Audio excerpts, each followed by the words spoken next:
I think Junju has a question for you. Based on our research, you are multiple lingual. Are you mixed races? My mom is from Hong Kong. I was born in Hong Kong but raised in Thailand. And you probably don't know this, but my dad is actually from the south of Thailand. He's from Yala, Betong. And so we speak Chinese at home. My first language is Cantonese. And I grew up speaking Cantonese at home. And when I was about 2 to 3 years old, I started going to a Thai school. And it felt different for me because I spoke Chinese at home and because my Thai accent was not in place at that time. So people would make fun of me like, oh, ทำไมพูดไม่ชัดอ่ะสวัสดีค่ะทำไมพูดไม่ชัด Speaking of that, you may know that accentism is, I think, an issue as well because people are oftentimes judged based on how they pronounce each words, despite the fact that this is actually like a unique aspect of their culture maybe because they have like different dialects, right? So how did you dealt with the difference in culture, maybe the tension that was created between the two places? I was only 2 or 3 years old. I did not know how to cope with the tension. All I did was I went back to my parents and I was like, to make you feel better, my name prior to Diana Sujitarakan was Mei Ling. So in school, people would call me Mei Ling, and I felt like I did not fit in. So I went to my parents and I asked them if they could change my name and make it more Thai. Well, I wanted to conform and be more Thai. I didn't want to be Mei Ling anymore. So they gave me a Thai name, Supanni. So I changed from เด็กหญิงเหมยหลิงแซ่จง to สุพันนีจงจินตนาการ to try to conform and blend in with my friends. Wow. I mean, conformity is such a big problem sometimes because you actually don't learn to embrace your own true unique identity until you really experience hardships, and it sometimes takes like a long time to actually learn that. Yeah. How many language can you speak? I speak Cantonese, Mandarin, English, and Thai. A lot of people ask me, oh, how come you know how to speak so many languages? But it came quite naturally for me because my parents only spoke Chinese to me. Like only Chinese were allowed to be spoken at home. So I spoke Chinese at home. I went to Chinese school to learn Mandarin. And of course we live in Thailand, so we speak Thai. And I went to an international school since 5th grade. So that's where I got my English. Did it take you long to actually learn how to speak Thai fluently or adjust your accent?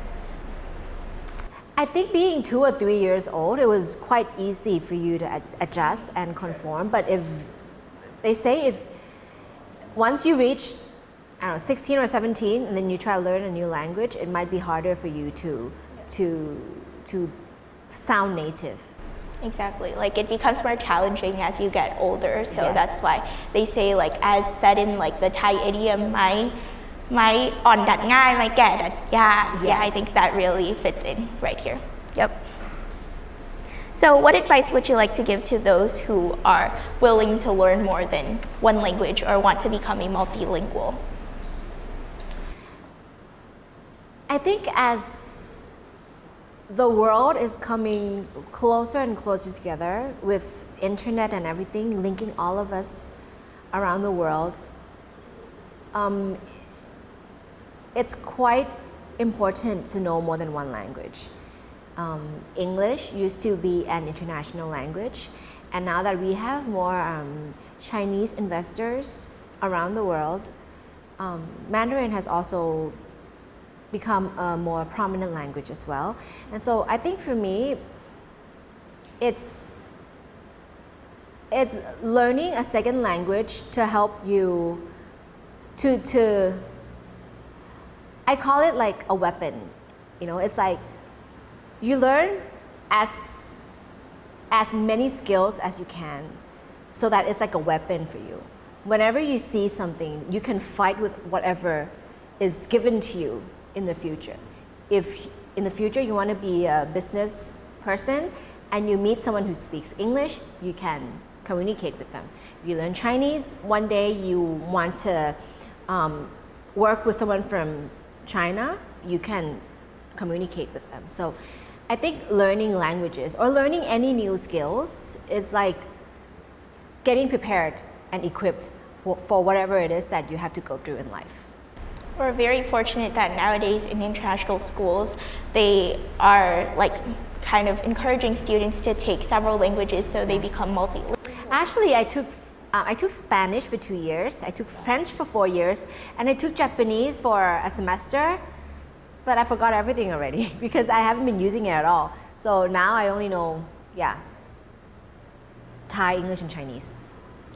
For those who do live in Thailand and they have the skill of speaking English, what advice would you like to give to them so that they could like maintain the skill of speaking English despite the fact that they might not be living in that particular country?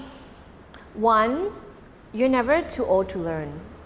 Two, you must sharpen your skills at all time. It's like when you're using a knife, you always have to sharpen your knife so that the blade is sharp enough to cut through anything. With your skills, it's the same. If you keep sharpening your skills, then like I said, whatever it is, whatever struggle or whatever it is that you have to go through in life, you can use your blade to get through anything. But how would you sharpen your blade if you don't have the opportunities to do so? Like with you, where did you learn your English? I learned from YouTube, yes, and open the subtitle. First time I opened Thai language and then changed to English. See, she is not given the opportunity to go to an international school, but she learned her English through YouTube, and she can sharpen her skills every day, anytime, at her convenience, because she feels that English would be important to her in the future. Exactly.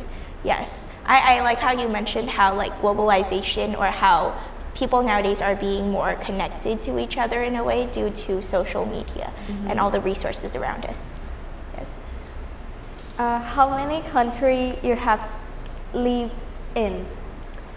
I was in Hong Kong for a while because I was born there, and then just basically lived in Thailand, and then I went to school in San Francisco for 2 years. So I haven't been abroad much, just in the States for 2 years. But if you were to ask me how many provinces in Thailand have I been to, I am proud to say that I've been to every single province in the Kingdom of Thailand because of my work. Oh, I have to travel around all the time for my work. So that's one of the reasons why I've been to all these places in Thailand, and I love Thailand. Traveling can oftentimes be very tiring, right? How do you maintain your wellness? For some people, do you like taking plane rides or car rides? Car rides most of Why? the times. I enjoy like the road trip experience. Exactly. For me, I like looking at the view, and I like how, you know, when you're in Bangkok, your life is like always hustling. You wake up and everything is in a rush. You have to hurry through everything. And once you're done with work, you have to hurry home. And once you get home, you have to try to get enough sleep.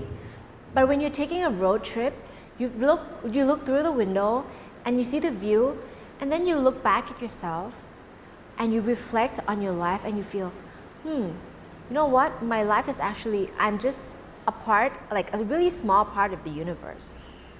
Because once you look outside, there is so much more than you and the journey that you're going through. Yes. That's a good like reflective session that you can have with yourself through being observant Exactly. of the nature. So to answer your question, I never get tired because every time I look out the window, it's my way of reflecting and detoxing. Because when you're stressed, when you have too much on your mind, sometimes sessions like this can ease your mind, and it's like pressing a reset button on yourself when you go on trips and you look out the window. Would you describe your experience as therapeutic? Like it's Yes, a therapy? exactly. Okay.